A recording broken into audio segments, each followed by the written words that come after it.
index ជាមួយនឹង goal មានលក្ខណៈផ្សេងគ្នាបានន័យថាចំណុចពិសេសរបស់វាមានរៀងខ្លួនយើងអត់អាចនិយាយថា index ស្រួល trade ជាង goal ស្រួល trade ជាង index បានទេសួស្តីអ្នកនរគ្នាថ្ងៃនេះដែរជួបជាមួយនឹងខ្ញុំ Matt Sela ហើយថ្ងៃនេះយើងមាន topic មួយដែលខ្ញុំអត់សូវបាននិយាយទាក់ទងជាមួយនឹងកន្លឹះក្នុងការ trade index នៅម៉ោង K0 ហើយ topic នេះដែរខ្ញុំសូម shout out ទៅបងមួយដែលគាត់ឲ្យខ្ញុំនិយាយទាក់ទងជាមួយនឹង index ព្រោះខ្ញុំភាគច្រើននិយាយទាក់ទងមួយមាសខ្ញុំអត់បាននិយាយទាក់ទងមួយ index ទេហើយគ្នាយើងភាគច្រើនក៏អត់ទាន់ស្គាល់ index ហ្នឹងគឺជាអីដែរអញ្ចឹងចំណុចទី1ដែលខ្ញុំត្រូវនិយាយហ្នឹងគឺអ្វីទៅគឺជា index ហើយចំណុចទី2ហ្នឹងគឺយើងត្រូវ trade index នៅម៉ោងណាដែរទី3គឺយើងត្រូវដឹងថាមូលហេតុអីបានយើងត្រូវជ្រើសរើសយកមក trade index ហើយអត់ទៅ trade pair ផ្សេងទី4គឺយើងត្រូវដឹងអត្តចរិតមួយចំនួនធំដែលយើងគួរដឹងពី index មុនចូល trade ទី5គឺយើងត្រូវដឹងថាតើរវាង index និង goal មួយណាងាយស្រួល trade ជាងទី6គឺយើងឧទាហរណ៍នៅលើក្រាហ្វិកជាក់ស្ដែងហើយនេះគឺជារូបភាពដែលតំណាងឲ្យ index វាមាន NASDAQ 100វាមានDow Jones វាមាន DAX ហើយជាមួយនឹង S&P អញ្ចឹងទៅមកចូលដល់ចំណុចទី1របស់យើងវិញយើងត្រូវដឹងថាតើអ្វីទៅគឺជា index វាគឺជាការរួមបញ្ចូលគ្នារបស់ក្រុមនៃបានភាគហ៊ុនជាច្រើនក្រុមហ៊ុនចូលគ្នាតែមួយហើយ index ហ្នឹងវាមានច្រើនប្រភេទការពិតទៅ index វាដូចជាបានភាគហ៊ុនឬក៏ stock ទេតែជាទូទៅនៅពេលដែល stock វាមានច្រើនប្រភេទពេកអត់មានអ្នក trade អញ្ចឹងក៏គេធ្វើការរួមបញ្ចូលគ្នាតែមួយ pair ពីរ pair ឬក៏3 pair អញ្ចឹងទៅហើយ index ដែលខ្ញុំលើកយកមកហ្នឹងវាមាន3ធំទី1គឺ NASDAQ 100ឬក៏ US 100ទី2គឺ US 30ឬក៏ DG 30ឬក៏ Dow 30ទី3គឺ SP 500ឬក៏ US 500ចំពោះឈ្មោះហ្នឹងភាគច្រើនវាអាស្រ័យទៅតាម broker ឬក៏ prop firm ពេលខ្លះវាឈ្មោះ NASDAQ 100អញ្ចឹងទៅនៅក្នុង broker A ដល់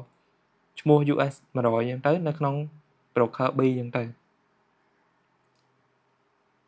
ហើយយើងចូលមកដល់ចំណុចទី2វិញគឺទាក់ទងជាមួយនឹងតើយើងគួរ trade index នៅម៉ោងប្រហែលដែរជាទូទៅ index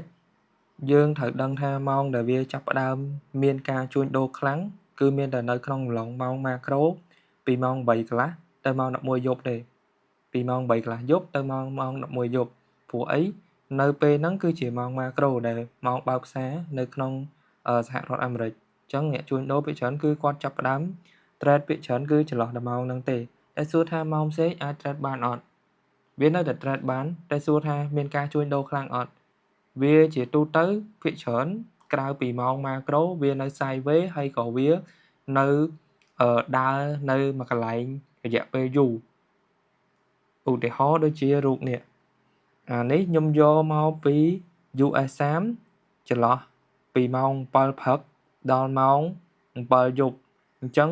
អានេះ candle 5នាទីអញ្ចឹងយើងមើលទាំងអស់គ្នាទៅ candle វានៅ sideways នៅតែម្ដុំហ្នឹងទេវាអត់មានទៅណាឆ្ងាយទេវានៅចុះឡើងកន្លែង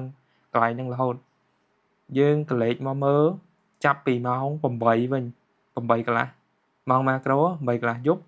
យើងឃើញទេវាគ្រាន់តែម៉ោង7 8កន្លះវាចាប់ផ្ដើមមាន reaction បង្កើត structure ឲ្យយើងមើលថាតើវាចង់ទៅណាហើយអានេះគឺជាម៉ោង8កន្លះវាឡើងទៅមកផុតអញ្ចឹងទៅវា retest មកក្រោមវិញចាក់យក average ក៏វាឡើងទៅវិញអាហ្នឹងគឺម៉ោង8កន្លះហើយរវាងម៉ោងក្រៅពីម៉ោង8កន្លះហើយជាមួយនឹងម៉ោង8កន្លះភាគច្រើនគឺខ្ញុំជ្រើសរើសយក trade ម៉ោង macro ច្រើនជាងម៉ោងផ្សេងព្រោះអី index ចំណុចខ្លាំងរបស់វាគឺដើរលឿនហើយ structure វាដើរស្អាតនៅចាប់ពីម៉ោង3កន្លះទៅតែបើយើង trade ម៉ោងផ្សេងវាអាចនៅ sideways វាដូចជា euro ឬក៏ pair ផ្សេងទៀតដែលវានៅ sideways យូរអញ្ចឹងយើងចូលមកដល់ចំណុចទី3វិញយើងត្រូវដឹងថាតើមូលហេតុអ្វីបានជាយើងត្រូវជ្រើសរើស trade index ចំណុចធំហ្នឹងទី1ហ្នឹងគឺខ្ញុំនិយាយដែរបើយើងជា trader ម្នាក់ដែលមានពេលវេលាតិចក្នុងការមើលផ្សារឬក៏យើងមានការរវល់នៅពេលព្រឹកពេលថ្ងៃយើងអាចជ្រើសរើសយកការ trade index ធ្វើជាការ trade ប្រចាំថ្ងៃបានដោយសារអី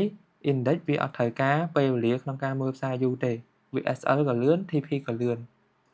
ចំណុចទី2បើសិនបើយើងជា trader ដែលមានពេលទំនេរតែពេលយប់ដូចខ្ញុំនិយាយអញ្ចឹងថាអ្នកខ្លះគេរវល់ពេលព្រឹកពេលថ្ងៃអញ្ចឹងទៅក៏គេសល់ពេលដល់ពេលយប់គេអាចយកពេលយប់ហ្នឹងយកមក trade index បាន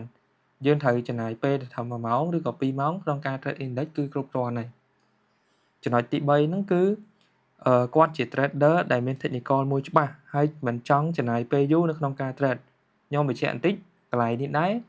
ការ trade index វាមិនមែនងាយស្រួលដូចការ trade មាសទេហើយក៏វាមិនពិបាកណាស់ណាដែរ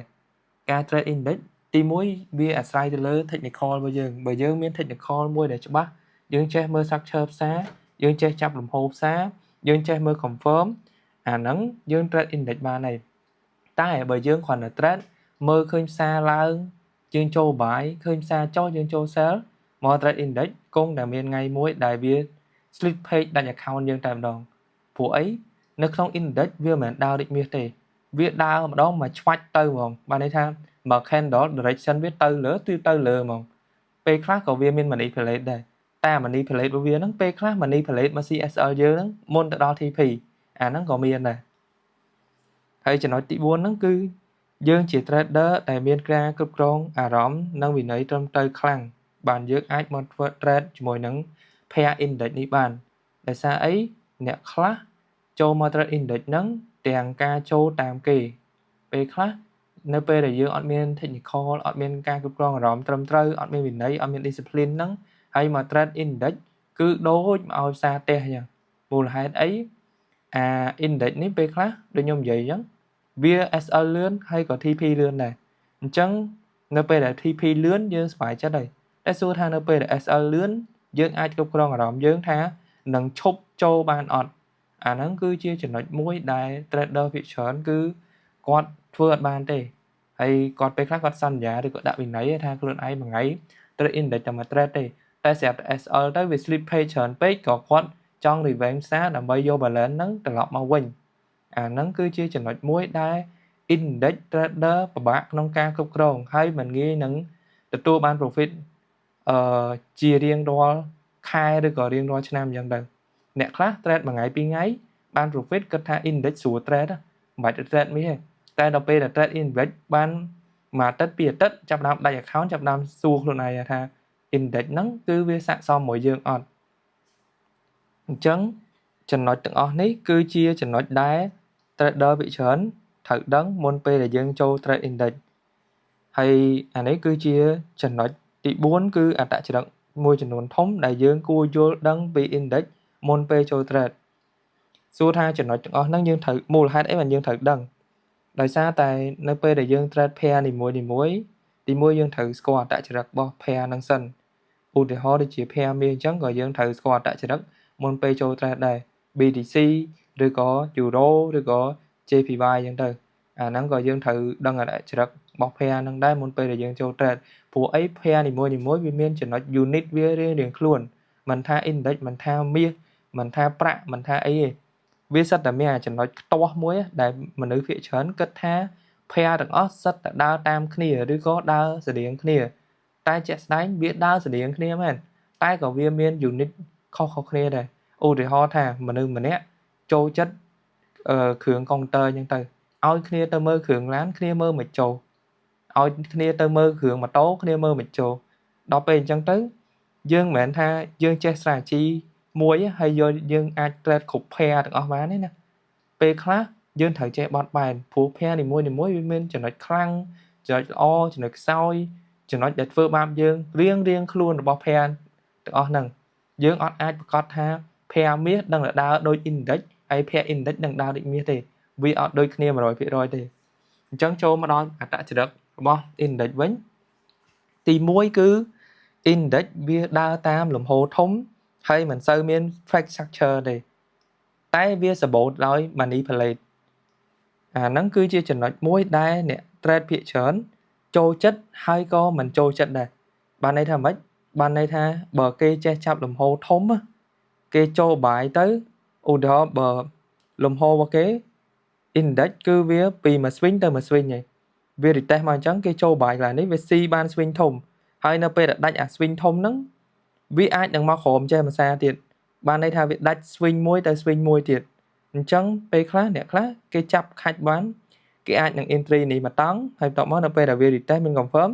គេ entry នេះមកតង់ទៀតអញ្ចឹងគឺគេចំណេញពីរតង់តែអាហ្នឹងគឺហានិភ័យដែរនៅពេលដែលយើងអត់សូវចេះមើលលំហូរអត់សូវចេះមើល confirm អញ្ចឹង index វាដើរតាមលំហូរធំតែវាអត់មានសូវមាន fake structure ទេតែវាមាន manipulate បានន័យថាវាមុននឹងចុះឬក៏ឡើងពេលខ្លះវាអាចចាក់មក sweep មកតង់សិនបានវាឡើងឬក៏ចុះអញ្ចឹងទៅ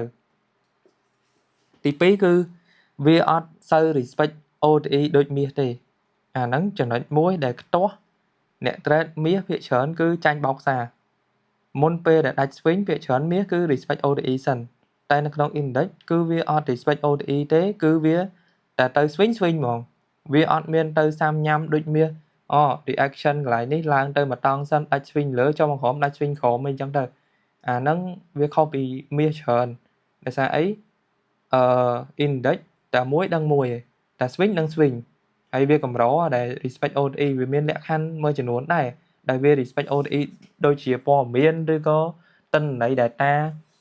ផ្សេងដែលចេញមកអញ្ចឹងទៅវាធ្វើឲ្យ index វាអាច respect កន្លែងហ្នឹងមកគណៈហើយវាឡើងទៅធ្វើដូចមាសដែរហើយចំណុចទី3គឺindex គឺវាចាក់ពី swing មួយទៅ swing មួយហើយអត់ខ្លាចខ្វល់ពី trader ទេបានន័យថាវាទៅទៅគឺទៅហើយបើយើងចូលតាន់គឺតាន់ចូលអត់តាន់គឺអត់ហើយទី4គឺ confirm មិនសូវមាន retest ទេតែបើ retest បានន័យថាវាត្រូវ sweep swing មួយដែរពេលខ្លះអាហ្នឹងជាទូទៅអ្នក trade index អាចនឹង miss set up ហើយពេលខ្លះទៀតអាចនឹងផ្សារ manipulate មុនទៅ TP ចំណុចហ្នឹងដែលអ្នក trade index វាច្រើនគឺគាត់នៅជំពាក់ឬក៏ពេលខ្លះ revenge ផ្សារជាមួយនឹងការ trade index ចុងក្រោយហ្នឹងគឺ IAVG នៅក្នុង index វាមានប្រសិទ្ធភាពខ្លាំងជាងនៅក្នុងមាសអ្នកនរគ្នាដែលឆ្ងល់ហើយឃើញភាគច្រើនណាអ្នក trade ភាគច្រើនអត់សូវប្រើ IAVG ទេទោះបីប្រើក៏វាអត់សូវ work ដែរដោយសារអីដោយសារតែ IAVG នៅក្នុងមាសភាគច្រើនគឺគេប្រើ BBR ឬក៏ AVG យកហ្មងហើយ IAVG ភាគច្រើនគេប្រើនៅក្នុង index ដោយសារតែគេមើលទៅតាម structure ហើយ index ភាគច្រើន IAVG គឺតែវាចាក់មក IAVG លើកទី1វា respect យើងអាចរក confirm ចូលនៅកន្លែងហ្នឹងបានដោយមិនបាច់ចាំវាបង្កើត CASD ទេអាហ្នឹងសម្រាប់តែ index ទេតែបើមាសអត់កើតទេ IAVG ក៏ដោយតែវាត្រូវទៅណាវាទៅនឹងសិនបានន័យថាតែវាត្រូវ respect OTE វា respect OTE សិនហើយវាអត់ដាច់ swing ភ្លាមទេហើយនេះកន្លែងដែលខ្ញុំចង់និយាយឧទាហរណ៍កន្លែងនេះយើងខំកន្លែងនេះវាម៉ោង8កន្លះអញ្ចឹងនៅពេលដែលវាម៉ោង8កន្លះវាចុះមកក្រោមនេះសិនហើយវាទៅផ្ដាច់ swing ខាងលើនេះបន្ទាប់មកវាទៅ sweep ខាងក្រោមនេះហើយ structure របស់វាការពិតគឺជា bullish ទេអញ្ចឹងវាគ្រាន់តែ sweep swing ឬក៏មកចាក់កន្លែងហ្នឹងភ្លាមអានេះវាមាន confirm ឡើងទៅលើភ្លាមហ្មងអញ្ចឹង index គឺជា pair មួយដែលយក swing ជា goal វាអត់យក OTE យកអីទេអញ្ចឹងបើសិនបើយើងចេះខាច់time frame ធំឬក៏ bias នៅក្នុង time frame ធំយើងអាចចូលទៅចំណេញទី1 reward ធំទី2យើងមិនបាច់ចាំយូរទេសួរថា2 candle នេះ time frame ប៉ុន្មាននាទីវាគ្រាន់តែជា time frame 5នាទីទេអញ្ចឹងសរុបមកយ៉ាងច្រើនយើងរងចាំ10នាទីទៅ5នាទីគឺយើងអាច TP ហើយតែបើ SL ពេលខ្លះក៏5នាទីឬក៏10នាទីយើង SL ដែរអាហ្នឹងចំណុចខ្សោយរបស់ index ហើយក៏ជាចំណុចខ្លាំងដែរចូលមកដល់ចំណុចទី5អ្នកនរគ្នាប្រហែលជាសួរថាតើរវាង index ជាមួយនឹង goal មួយណាស្រួលឬក៏ងាយស្រួលក្នុងការ trade ជាងចម្លើយនៅខាងក្រោម index ជាមួយនឹង goal មានលក្ខណៈផ្សេងគ្នា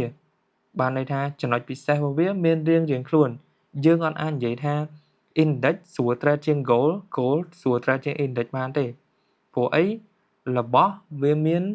គុណសម្បត្តិគុណវិបត្តិផ្សេងគ្នាឧទាហរណ៍មនុស្សក៏ដោយអ្នកដែលចូលចិត្តធ្វើអីមួយគាត់ឯងតែមានគុណសម្បត្តិទៅលើអញ្ចេះហើយមានគុណវិបត្តិទៅលើអញ្ចេះហើយក៏អត់មានអ្វីដែល perfect 100% ដែរឧទាហរណ៍ថា index វាមានម៉ោងតិចសម្រាប់ការ trade តែវាដើរលឿនបានន័យថាបើយើងចេះចាប់ខាច់ entry ល្អគឺវាគ្រាន់តែ5នាទីឬ10នាទីវា TP ឬ SL អញ្ចឹងទៅតែបើមាសវិញវាមានម៉ោងច្រើនក្នុងការ trade មួយថ្ងៃវាអាចនឹង 10 ម៉ោង 20 ម៉ោងអញ្ចឹងទៅក្នុងការ trade វាមានអាស៊ីផងវាមាន London ផងវាមាន New York ផងគ្រាន់តែសួរថា trade កើតអត់វាដើរល្អអត់ពេលខ្លះវាដើរល្អទេតែសួរថា trade បានអត់ trade បានព្រោះអីមាសវាជារបស់មួយដែលយើងអាចប្រើតែត្រឹម 0.01 ក្នុងការចូល position ហើយ spread វាក៏ទូចដែរបើធៀបជាមួយនឹង index អញ្ចឹងយើងអាចចូលទៅtrade ក្នុងរយៈពេលខ្លីបានទី2គឺ index ទាមទារឲ្យការមើល bias របស់យើងហ្នឹងគឺឲ្យច្បាស់មុនពេលចូល trade តែ buy ដឹង buy sell ដឹង sell អត់មានតិច buy តិច sell ទេព្រោះអី index តែ buy sell គឺដាច់ account ហ្នឹងវាអត់ដូចជាមួយនឹង gold ពេលខ្លះយើងអាច trade បែបលក្ខណៈ scalping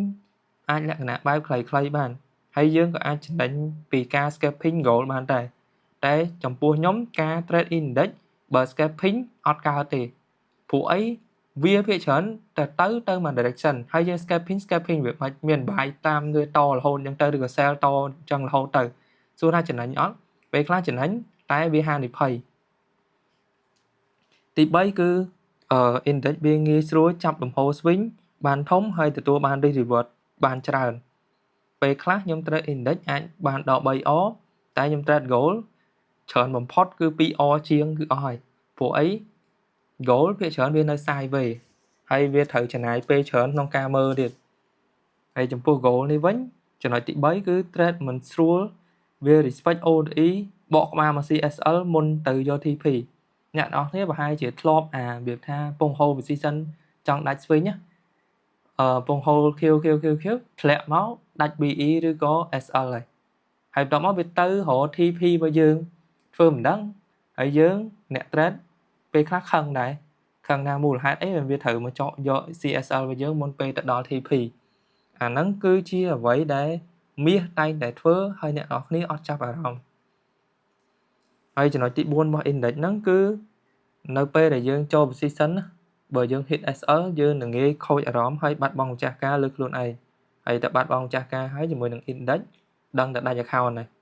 ព្រោះអីតែយើងឃើញចង់ sell ឧទាហរណ៍បាយកំពុងតែឡើងអញ្ចឹងយើងដេញ sell ដូចចៅទូកជ្រះទឹកអញ្ចឹងគឺពិបាកមែនតើហើយទឹករបស់ index មិនមែនទឹកធម្មតាគឺទឹករបៀបទឹកអាឡូកអានេះថាតែយើងចៅមិនស្រួលគឺដាច់ account ហើយតែបើមាសពេលខ្លះវាអត់សូវខូចអារម្មណ៍ទេដោយសារអីយើងចូល position អញ្ចឹង1ម៉ោង2ម៉ោងអីអញ្ចឹងបានយើង SLTP អញ្ចឹងទៅយើងគិតថាយើងធ្វើអ្វីដែលយើងធ្វើហើយតែបើ index ពេលខ្លះយើងចូល position ចុចគ្រាន់តែចុច sell ពឹប SL ភ្លាមឬក៏មួយនាទីក្រោយ SL ហើយអាហ្នឹងពេលខ្លះបើយើងចូលខុសតែយើងចូលត្រូវពេលខ្លះ 3-4 នាទី TP ក៏ថាបានដែរហើយចំណុចចុងក្រោយហ្នឹងគឺ index មានហានិភ័យខ្ពស់បើសិនបើយើងចូលអត់មានផែនការច្បាស់លាស់ហើយយើងចូលទាំងប្រើអារម្មណ៍អាហ្នឹងទទួលស្គាល់ទៅ index នៅពេលដែលយើងចូល SL លឿនពេកអ្នកថ្មីអាចនឹង FOMO ឬក៏ revenge trade ហើយពេលខ្លះទៀតអាចនឹងមួយយប់ដាច់ account 2មួយយប់ដាច់ account 3អញ្ចឹងទៅហើយសួរថាខ្ញុំធ្លាប់អញ្ចឹងអត់ខ្ញុំក៏ធ្លាប់ដែរហើយខ្ញុំធ្វើមិនខ្ញុំព្យាយាមបានន័យថាបត់បែនមួយវាហើយខ្ញុំព្យាយាមធ្វើអ្វីដែលខ្ញុំគួរធ្វើបានច្រើនបាទខ្ញុំចូលមក trade index ប្រសើរជាង trade មាសព្រោះវាចំណាយពេលតិចហើយចំណុចចុងក្រោយរបស់មាសហ្នឹងពេលខ្លះវាមានហានិភ័យដែរតែវាកម្របាទន័យថាយើង trade ភាគច្រើនគឺផ្សារ move 4-5 លេខ6លេខឬក៏10លេខអញ្ចឹងទៅវាកម្រដែលមានផ្សារដើមម្ដង20-30លេខវាក៏មានដែរតែគ្រាន់វាកម្រមានហើយយើងអាចនៅពេលដែលវាអត់ទាន់មាន console ខ្លាំងឬក៏មាន volume ខ្លាំងយើងអាច scalping បានទាំងអត់មានផែនការអាហ្នឹងយើងត្រូវទទួលស្គាល់ពេលខ្លះអ្នកខ្លះចុចបាយមកជួរអញ្ចឹងទៅចំណេញមួយផ្លែតអញ្ចឹងទៅបិទទៅហើយអ្នកខ្លះ sell មកជួរអញ្ចឹងទៅឃើញវាធ្លាក់មកអញ្ចឹងទៅមកជួរអញ្ចឹងគាត់បិទទៅហើយអត់មាន SL មាន TP អញ្ចឹងទៅតែអាហ្នឹងគឺជាអ្វីដែលខ្ញុំធ្លាប់និយាយនៅក្នុងវីដេអូមុនហើយកាលណាដែលយើងធ្វើអញ្ចឹងថ្ងៃក្រោយគង់តែជួបរបស់ដែលធ្វើឲ្យយើងកើតទុកទេតោះឥឡូវយើងបកស្រាយច្រើនហើយនិយមន័យក៏យើងនិយាយហើយហេតុផលមិនក៏យើងនិយាយអញ្ចឹងចូលមកដល់ចំណុចទី6គឺយើងឧទាហរណ៍ទៅលើក្រាបជាក់ស្ដែងត តោះអញ្ចឹងសម្រាប់បងប្អូនណាដែលចង់បានព័ត៌មានថ្មីៗទាក់ទងមួយការរៀន trade ទាក់ទងមួយ trading idea ទាក់ទងមួយការ recap position អ្នកនរគ្នាអាចចូលទៅកាន់ channel របស់ខ្ញុំបានដោយការ scan ឬក៏ join តាម link នៅក្នុង description ខាងក្រោមអរគុណអញ្ចឹងយើងមកឧទាហរណ៍ទាក់ទងជាមួយនឹង index ដែលខ្ញុំប្រើទៅលើ pair US30 ឬក៏ DON 30ហើយនេះគឺជាឧទាហរណ៍ដែលខ្ញុំមើលមុនម៉ោង8កន្លះខ្ញុំប្រាប់បញ្ជាក់ហើយអញ្ចឹងជាទូទៅយើង trade index គឺយើងចាប់ពីម៉ោង8កន្លះទៅហើយនៅពេលដែលបើកផ្សារម៉ោង8កន្លះគឺយើងមិនអាចចូល trade ភ្លាមទេតែយើងចូល trade ភ្លាមយើងអាចនឹងជា gambler ឬក៏ផ្សារ manipulate មុនពេលដែលយើងទៅ TP ហើយជាទូទៅtrade platform ក៏គេអត់អនុញ្ញាតឲ្យយើង TP ឬក៏ SL ក្នុងរយៈពេលខ្លីពេកដែរជាទូទៅយ៉ាងហោចណាស់ក៏3នាទីដែរ SL ឬក៏ TP តែបើអ្នក trade account real អាច TP ប្រហែលពេលក៏បានដែរឬក៏1នាទី TP ក៏បានដែរតែសំខាន់គេបើកលុយឲ្យអត់អាហ្នឹងគឺជាចំណុចសំខាន់អញ្ចឹងមកលើ graph យើងវិញតើតើមួយ technical ទី1គឺខ្ញុំមើលឃើញថាអា candle buy up របស់យើងគឺរបៀបមើល buy up ខ្ញុំធ្វើវីដេអូហើយអញ្ចឹងខ្ញុំគ្រាន់តែគូបង្ហាញទេហើយបើអ្នកអត់ទាន់មើលវីដេអូ buy up អាចទៅមើលនៅក្នុង channel ខ្ញុំបានអានេះគឺជា CSD បិទបន្តឬក៏ two time frame management អញ្ចឹងនៅពេលដែលខ្ញុំឃើញអញ្ចឹងគឺខ្ញុំរកកន្លែង sell តែខ្ញុំ sweep ទៅ time frame នេះវិញដោយសារតែកន្លែងនេះវាបានមក respect OTE កន្លែងនេះហើយនេះយើងវាស់ចេះមកអញ្ចឹងតំបន់នេះគឺជាតំបន់ OTE អញ្ចឹងហើយវាមាន action ចុះមកក្រោមនេះអញ្ចឹងផ្សារកន្លែងហ្នឹងយើងអាចរកកន្លែង sell នៅក្នុង time frame តូចអីចឹងទៅយើងមើល5នាទីកន្លែងនេះវាជា order block តែវា block តម្លៃ price មិនឲ្យឡើងទៅលើទៀតហើយអានេះក៏វាជា liquidity sweep ដែរអញ្ចឹងនេះម៉ោងមែនអានេះវាលើសហើយអញ្ចឹងខ្ញុំត្រឹមម៉ោង8កន្លះសិនអញ្ចឹងឧទាហរណ៍ម៉ោង8កន្លះរបស់យើងគឺវាអត់ទាន់ធ្វើអីទេហើយវាបិទអានេះបន្តទៅចេះអាហ្នឹងគឺជា CSD រយៈពេល5នាទីយើងទី1យើងអាចនឹងចូលនៅពេលដែលវា retest អញ្ចេះហើយយើង SL នៅលើនេះហើយ TP នៅលើនេះក្រោមនេះអញ្ចឹងទៅហើយយើងអែមទៅយកណាទី1គឺយើងយកទៅត្រឹម 2R ត្រឹមនេះទៅបានហើយអាហ្នឹងគឺរបៀបក្នុងការចូលទី1របៀបក្នុងការចូលទី2យើងអាចរងចាំឲ្យវាឡើងមកចាក់ order block នេះអ្នកខ្លះអាចនឹង sell របៀបចេះហើយ TP អាចនៅក្រោមនេះចេះទៅចាំមើលវាទៅដល់អត់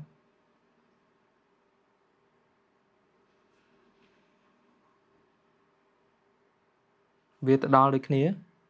ហើយតែប៉ុណ្្នឹងគឺយើងបាន 2R ជាងហើយសួរថាម៉េចបានវាឈប់ត្រឹមហ្នឹងខ្ញុំបានបញ្យល់ប្រាប់អ្នកនរគ្នាហើយតាក់ទងជាមួយនឹងការដើររបស់ index ដូចដែលហៅថា index គឺជា pair មួយដែលអត់ respect OTE ប្រហែលទេវាតម្រង់ពី swing មួយទៅ swing មួយបានន័យថាតើវា swing អញ្ចឹងហើយអញ្ចឹងអាលើវាហ្នឹងគឺទៅដាច់ swing នេះវិញហើយនេះតែសួរថាដាច់ពេលណាអាហ្នឹង no one know បានន័យថាអត់ទាន់មានណាច្បាស់ថាវាដាច់ពេលណាទេគ្រាន់តែដឹងថាវាចាក់ពី swing នេះមួយអញ្ចឹងចង់មិនចង់ក៏វាត្រូវទៅដាច់អា swing នេះដែរដើម្បីចុះមកក្រោមឬក៏ឡើងទៅតទៀតអញ្ចឹងអាហ្នឹងគឺជា position ក្នុងការចូលមួយឯងដែលយើងចូល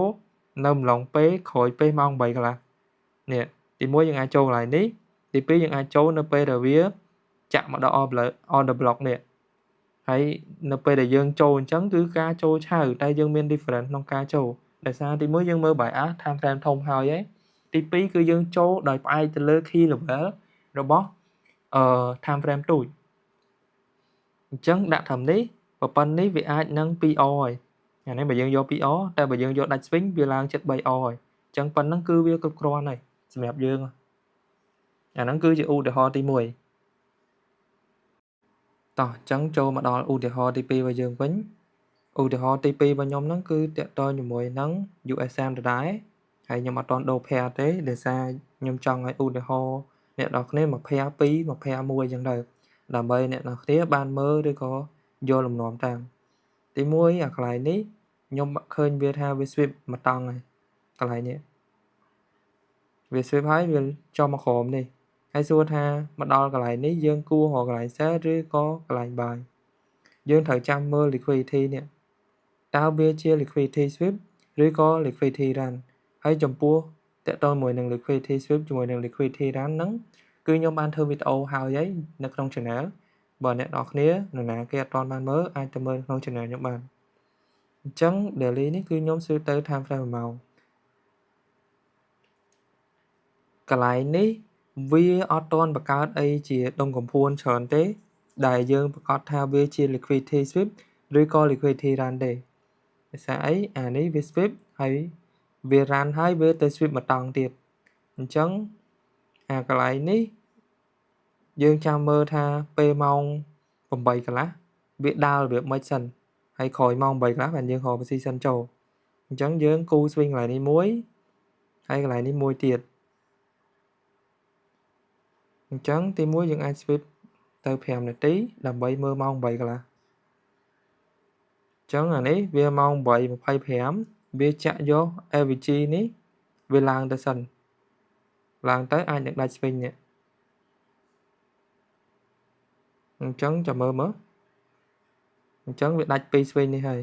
យវាបង្កើត reaction ចុះមកក្រោមនេះតែសួរថាយើងចូល sell ភ្លាមអត់ទាន់ទេគឺយើងរងចាំមើលថាវាបង្កើតជា liquidity sweep ឬក៏ liquidity run សិនបន្ទាប់មកទៀតវាបង្កើតបាន CSD នៅក្នុង time frame 5នាទីហើយអញ្ចឹងយើងអាចរងចាំមើលថាវា retest មកឲ្យយើងចូលអត់អញ្ចឹងកន្លែងនេះវា retest មកដល់ត្រឹមនេះដែលវាជា CSD bearish នៅ time frame 5នាទីអញ្ចឹងយើងទី1យើងអាចចូលវាអញ្ចឹងហើយ SL របស់យើងអាចលើកនៅត្រឹមនេះទៅដើម្បីសុវត្ថិភាពទី2 TP របស់យើងអាចដាក់ដល់ត្រឹមនេះវូធម្មតា5នាទីវាដល់ TP របស់យើងហើយអញ្ចឹងដូចខ្ញុំប្រាប់អញ្ចឹងថា index នេះបើសិនបើយើង trade ត្រូវម៉ោងត្រូវលំហូរ TP យើងចំណាយពេលត្រឹមតែពេលខ្លះ5នាទី2នាទីឬក៏3នាទីតែប៉ុណ្ណឹងតែបើយើង trade អត់ត្រូវលំហូរវិញសាកគិតមើលបើសិនជាយើងចូល buy នៅកន្លែងនេះយើងនឹង CSL ក្នុងរយៈពេលត្រូវតែ5នាទីឬក៏10នាទីតែប៉ុណ្ណោះអញ្ចឹងអានេះគឺជាឧទាហរណ៍ទី2ទាក់ទងជាមួយនឹង US30តោះយើងចូលមកដល់ឧទាហរណ៍តទៅមានណា100ម្ដងទៅកុំឲ្យ trade តែ index ពេកណា100ពេលខ្លះវា manipulate ខ្លាំងដែរវាអត់ដូចជាមួយនឹង US30 ទេតែសួរថា trade បានអត់វា trade បានដូចគ្នាដំបូងឡើយគឺយើងមើលបើតាមទ្រឹស្ដី two time frame alignment ឬក៏ bias កន្លែងនេះវាបិទ candle អញ្ចឹងគឺយើងអាចចាត់ bias ថាវាជា bearish មកតង់ហើយម្យ៉ាងវិញទៀតកន្លែងនេះវាបង្កើតបានជា AVG ហើយវាចាក់មកដល់ហ្នឹងវាបង្កើត reaction ចុះមកក្រោមចេះអាហ្នឹងគឺជាទម្រង់ IL EL មកតង់ទៀតអញ្ចឹងយើងអាច sweep ទៅ time frame 1ម៉ោងអញ្ចឹងទៅដើម្បីរងចាំមើលថាតើនៅពេលដែលម៉ោងនេះវាបង្កើតបានអីខ្លះអញ្ចឹងអញ្ចេះវានៅតំបន់ OTE ហើយដែលយើងគួររកកន្លែង sell ច្រើនជាងកន្លែង buy នៅក្នុង time frame 1ម៉ោងអញ្ចឹងទាំង daily ទាំង1ម៉ោងវាបង្ហាញទិសដៅឲ្យយើងរកកន្លែង sell ច្រើនជាង buy ឯងអញ្ចឹងយើងអាច sweep ទៅ5នាទីអានេះម៉ោង8កន្លះវានៅពេលដែលម៉ោង8:35វាទៅ sweep លើនេះមកតង់ទៀតអញ្ចឹង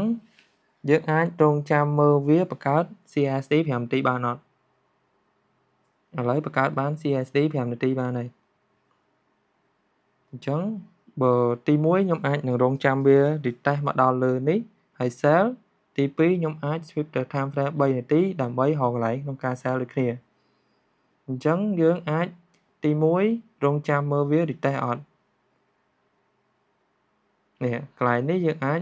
ចូលក្នុងកន្លែង AVG នេះហើយ TP SL របស់យើងដាក់លើនេះហើយ TP យើងអាចដាក់នៅក្រោមនេះអញ្ចឹងទៅនៅថងឡើងទៅ swing time frame 1ម៉ោងឬក៏យើងយកមក 8អញ្ចឹងទៅអាហ្នឹងរបៀបក្នុងការ sell ទី1 ហើយរបៀបក្នុងការ sell ទី2គឺយើងមើល time frame 5នាទីអញ្ចេះវាបិទអញ្ចេះអញ្ចឹងនៅពេលដែលវា retest អញ្ចេះយើងអាចចូល sell តែ SL របស់យើងដាក់នៅលើរៀងលើនេះទៅតែបើជាទូទៅគឺខ្ញុំដាក់នៅ time frame 3នាទីគឺវាចំណេញ risk reward ជាងព្រោះអីdaily time frame 1ម៉ោង time frame ក៏យើងមើលហើយថាវាទៅក្រោមដែរអញ្ចឹងបើវាទៅដាច់ធំនេះឲ្យវាទៅចាំមើលសាររបស់យើងវាទៅដល់អត់រយៈពេលត្រឹមតែ3នាទីវាទៅដល់ TP របស់យើងហើយតែខ្ញុំបញ្ជាក់ម្ដងហើយម្ដងទៀតTP លឿនពេកពេលខ្លះ Profirm ក៏អត់ឲ្យដែរអញ្ចឹងសម្រាប់ challenge challenge account គឺយើងអាច trade វាអញ្ចឹងបានតែបើfunded account ពេលខ្លះវាអត់បើកលុយយើងទេអញ្ចឹងអានេះគឺជាការចូលឧទាហរណ៍ទាក់ទងជាមួយនឹង index ហើយ time frame របស់យើងប្រើគឺងាយទេមើលតែ swing បង្កើត CSD យើងចូលតាមលឿនអញ្ចឹងគឺត្រឹមត្រូវហើយតោះយើងចូលមកដល់ឧទាហរណ៍ចុងក្រោយហើយនេះគឺជាឧទាហរណ៍ចុងក្រោយដែលខ្ញុំបកស្រាយឬក៏ប្រាប់អ្នកនរគ្នាទាក់ទងមួយ index ដែរ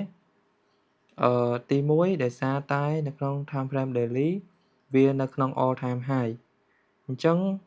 យើងអត់អាចចាំវា retest មកដល់ OTE ឬក៏មកដល់ order block នេះដើម្បីក្នុងការរងចាំ buy ទៅឡើងទៅវិញទេព្រោះយើងដឹងថាវាចុះមកដល់ពេលណាទេយើងលេងនៅក្នុងមួយខណៈពេលណាមួយមួយខណៈkill zone ណាមួយអញ្ចឹងទៅដំបូងឡើយគឺយើង sweep ទៅ time frame 1ម៉ោងហើយរបៀបធ្វើអញ្ចឹងក៏វាសុវត្ថិភាពជាមួយយើងដែរយើងអត់ចាំបាច់ទៅមើលថាតើវាបង្កើតអីគេនៅក្នុង time frame ធំដំបូងឡើយយើងមើលនៅក្នុង time frame 5នាទីនៅម៉ោង8កន្លះវាបង្កើតបានអីគេអញ្ចឹងសារវា manipulate មកស៊ីខាងក្រោមនេះសិនអញ្ចឹងកន្លែងនេះវាមកអត់ទាន់ដឹងថាវាជា sweep ឬក៏ run ទេអញ្ចឹងយើងរងចាំមើលថាតើកន្លែងហ្នឹងវាមាន reaction ឡើងវិញអត់អញ្ចឹងយើងពេលខ្លះយើងអាច sweep ទៅ time frame 3នាទីចាំមើល reaction របស់វាអញ្ចឹងអានេះម៉ោងនេះអ្នកនរគ្នាឃើញកន្លែងនេះមួយអានេះគឺជា IAVG ហើយអានេះក៏វាជា AVG ដែរ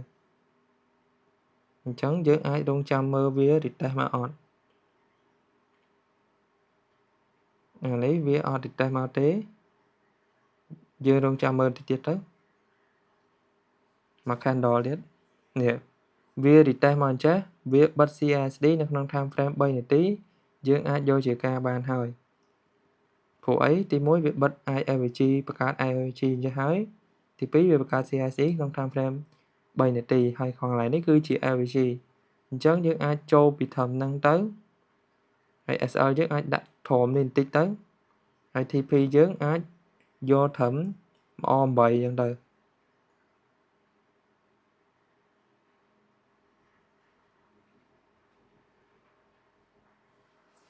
ធំតែរយៈពេលប្រហែលជា5-10នាទីណាគឺទៅដល់ TP របស់យើងហើយអញ្ចឹងការ trade index វា